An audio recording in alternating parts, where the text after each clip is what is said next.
Tinumber problem. Idol, paano kumuha ng tin number? Paano kapag hindi tinatanggap yung tin number ko? Pwede ko bang gamitin yung tin number ng kaibigan, asawa, kapitbahay? Paano na lang kung marami akong account? Pwede bang gamitin ko yung tin number ko? Idol, pwede bang kumuha ako ng maraming tin number kasi marami akong account? Sana all. Lahat yan sasagutin natin. Kung isa ka rin na may problema sa tin number, para sa iyo itong video ko, baka naman i-share mo ito para mas maraming makapanood. Thank you. Kapag nag-apply ka ng trabaho dito sa Pilipinas, kadalasan yung mga company nang hihingi ng tin number. Kasi ako dati nagtrabaho ako, isa yan sa requirements. For sure, meron din kayong tin number. At sample naman, hindi kayo nagtatrabaho kasi nga mayaman kayo. Sana all. So, kailangan yung kumuha kasi requirements yan dito sa Facebook. Saan yan kukuhain? Sa BIR.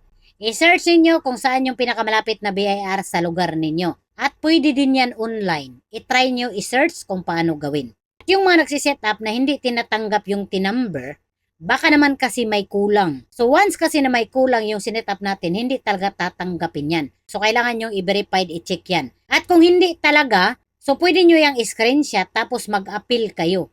Kasi sa appeal, pwede ka dyang maglagay ng screenshot para ma-review ni Meta yung account mo. Bakit hindi tinatanggap yung tin number mo? Kung hindi nyo alam paano mag-appeal, ilalagay ko sa comment section yung tutorial. At yun nga, marami kang account, pwede bang gamitin yung tin number mo sa different account? Gaya ng sinasabi ko ulit-ulit, marami akong account.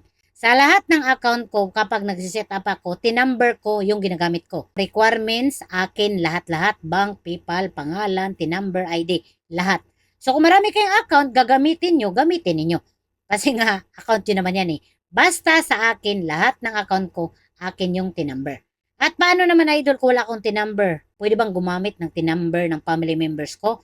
So, hindi ko rin yan isasuggest. Pero maraming gumagawa niyan, wala silang tin number, ginamit nila yung tin number ng asawa nila, anak nila. So, kayong bahala kung gagawin nyo yan. Pero gaya ng sinasabi ko ulit-ulit, kung kaya nyo naman kumuha ng tin number, bakit nyo kailangan manggamit ng tin number ng ibang tao? Mas maganda kasi, atin yung account, atin lahat yung document. Kaya ngayon pa lang, wala ka pang tin number, kumuha ka na.